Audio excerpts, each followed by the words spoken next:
Welcome back to another episode of Extra Points. Joining me today is Breeze TV reporter Colby Reece and the sports editor for the Breeze, Grant Johnson. Obviously not the outcome the Dukes wanted today, falling to the Marshall Herd by 2 scores. A well-coached team by Charles Huff. Grant, I guess, what did you see of the Dukes today? You know, it was a really tough game for the Dukes. I think most of it can be placed on the fact that, JMU star quarterback, graduate transfer Todd Centeio, we learned right before the game that Todd would not be playing. And Kurt Cignetti kind of shed more light on that post game. He said he suffered a freak injury on Thursday, kind of during practice. It was an oblique strain that kind of stemmed from a shoulder issue he had earlier this year against App State. And the offense, it's really hard to put it any other way but to say that they were just overall very inept. In the second half, going from the second quarter into deep in the third and the fourth quarter, they had 9 straight drives, 6 punts, 2 interceptions, a fumble. They turned the ball over a total of 5 times today. And it wasn't just Todd Centeio's absence. It was also a pretty beat-up O-line. They had, both their starting tackles, Nick Kidwell and Tyshawn Wyatt, were hurt. So everyone was kind of shuffled around up front, and then it was hard to get the receivers involved because Billy Atkins didn't have too much time to throw. And then on top of that, the run game was not very effective because Marshall could just stack the box and focus on stopping the likes of Percy J. Obasay and Latrell Palmer. So overall, I think just a very large recipe of things that kind of just led to the Dukes only being able to score 12 points and no points in the second half. Kurt Cignetti did talk about in the press conference those injuries finally catching up to this JMU team. We know the offense, a lot of injuries there, and only 12 points scored, so definitely a factor. Colby, what are your opinions about the game? It was kind of a weird game in a sense because obviously you're expecting Todd to play. The team's coming off a loss, so you expect to kind of a bounce back from them, and then it's just kind of you didn't have the offense that you're used to seeing, so it was kind of just like – and you could feel it in the stadium. The atmosphere kind of felt a little dull. Fans were getting fed up. I heard so many times fans yell, like, just throw it, but they couldn't because receivers weren't getting open. The O-line didn't give Billy time to obviously throw the ball, and then it was just – I don't think they had enough prep, I think, with Billy. I think that was shown, and obviously Marshall played great and we're well rested, and that showed throughout this game. So, Indeed. The defensive front for JMU, on the other hand, played pretty well today. It was a 12-19 score for a long part, so the defense definitely did their job. Multiple turnovers today as well. So what did you see out of that defense today? Played their hearts out. They did everything they could have to give JMU a chance to win. They kept them in the game, like you said, for the longest stretch that you could have. At points it was like it's still a one-possession game, and it's like how, maybe the offense can get that touchdown and tie this thing. But they did everything they could have, really. Give credit to them and obviously I think down the stretch they got a little tired, and that led to, the put-away touchdown for Marshall. But they played their hearts out, and that's all you could have asked. I think a bounce back from them. Obviously last week Georgia Southern threw all over them.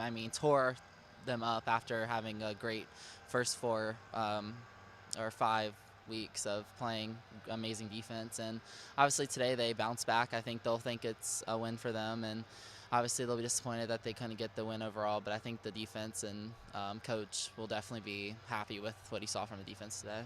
Defensively, the Dukes did play great. Offensively, on the other hand, not so great. 0 for 17 on third downs. I don't think that's something we've really seen here before. So what can the offense do to maybe bounce back?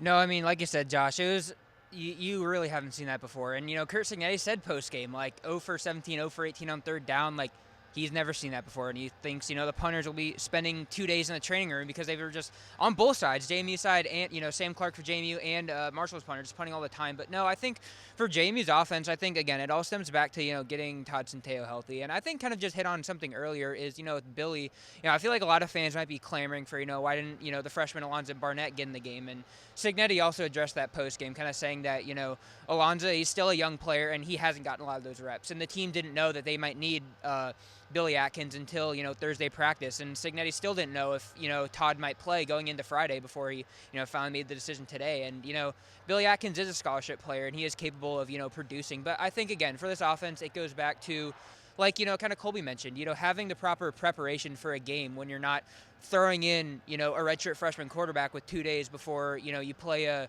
Sunbelt team in front of a packed stadium for homecoming. It's just a lot of pressure.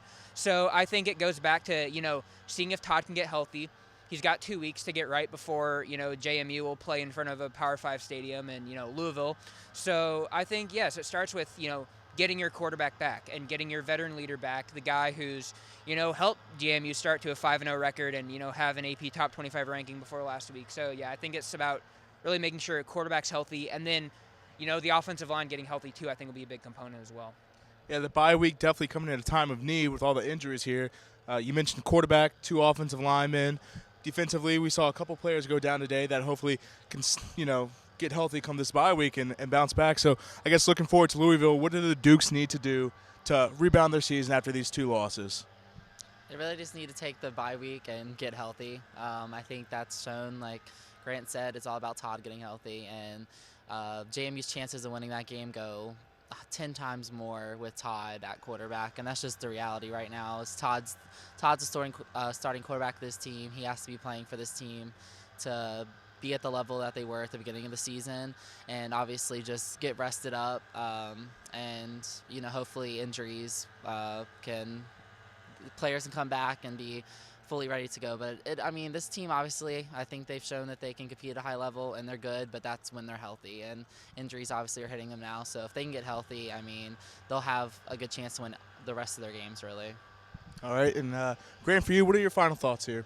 Yeah, again, like Colby said, we kind of feel like we're, beating a dead horse here, but it is all about getting healthy for this team. And, JMU, they've been at the top this year, and they've shown that when they're healthy, they're an undefeated team.